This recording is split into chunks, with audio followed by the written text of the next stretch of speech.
kimgadir qiziq bo'lar rostdan ham. Всем привет. Hammaga salom. Bu mana YouTube'dagi birinchi videom bo'ladi. Juda ham xajalamoqman, lekin bu videoni o'zi aslida to'g'risini aytsam, men har doim orzum bo'lgan. Miyamda mendan intervyu olishsa, men nimalar aytib berardim, qanaqa hayotim haqida aytib berardim degan narsa bo'lgan. Men o'yladim, intervyuni kutmasdan o'zim haqida aytib berishi, может, kimgadir qiziq bo'lar rostdan ham. Keyin bugungi stress desam bo'ladi. Qancha bu narsaga stress emas, juda ham ko'p uzoq vaqt o'ylagan narsamni bugun amalga oshirdim. Bu ishdan ketish. Men bugun заявление yozdim, ishdan ketdim. На самом деле qachonlardir A точкаdan B точкani hisoblaganimda men orzu qilgan ishxonam edi, lekin men ketishni tanladim. Nimaga unaqa bo'lganini hayotimda давайте boshidan aytib beraman. 21 yoshgacha qatlida ishlaganim haqida aytib bermoqchiman. Birinchi ishim 9-sinfda onlayn magazin ochish bo'lgan. Bekbar akadan, Busakidan o'zim rasmga tushirardim. O'zim onlayn magazinim bor edi. O'zim hamma narsani dastavka chiqar, uni chiqar, buni chiqar, hammasini ko'tarib shunaqa qilganman, lekin bu ishni tashlab qo'yganman. Keyin hatto hozir o'ylab qolaman, u hozirgacha olib borganimda kurtoy bo'lib ketardim deb o'yladim. Ikkinchisi fabrikda ishlaganman.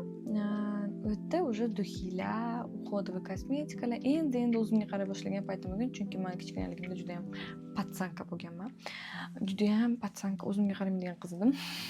Kepkalarda urishadigan, hamma uradigan. Sochlarim ko'rayotgan bo'lsa, meni kechiringlar.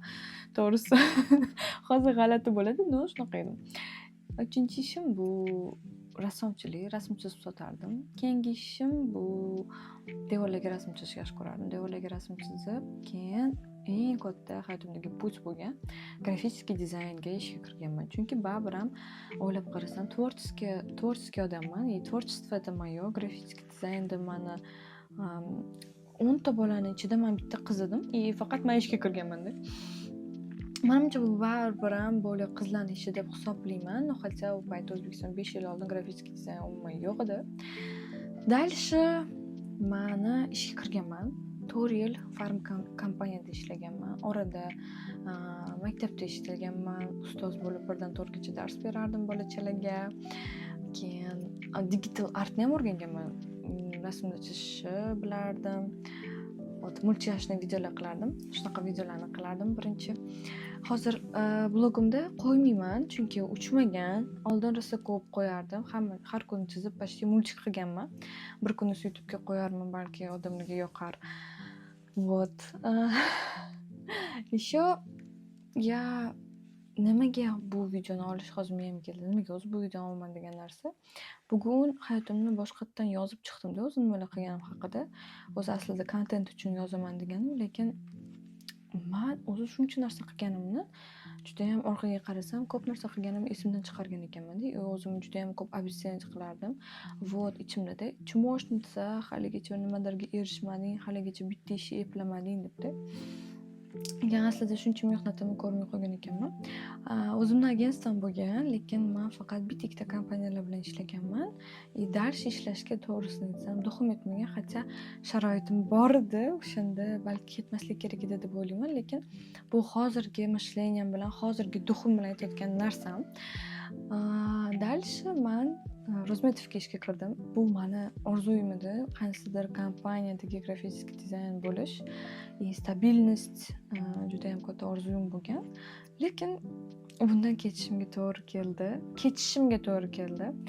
Chunki menimcha taqdir shunaqa birinchidan, ikkinchidan meni hech kim haydagani yo'q. Men o'zim ketishga qaror qildim, потому что я хочу что-то больше, я хочу что-то душевное, да, lekin to'g'risini aytaman, bu qarorga kelishimda juda ham menga razumim mishat qildi desam bo'ladi. Chunki pulsiz qolib ketasan, keyin nima qilasan, lучше yasha, lучше chida. Keyin o'ylab qaradim. O'zi yashasam 72 yoshgacha statistika bo'yicha yasharkanmiz-da. 70 tagina bahorni ko'raman, 70 tagina qishni ko'raman-da. O'zim ko'nglim tortmaydigan, zo'rg'a ertalab turadigan joyimga nimaga ishga kirish, ishda yashashib chidashim kerak deb qoldim-da. Просто tavakkal qildim Allohga.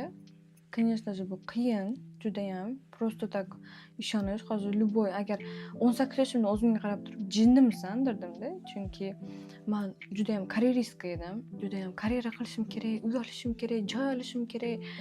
Lekin hozir unaqa emas.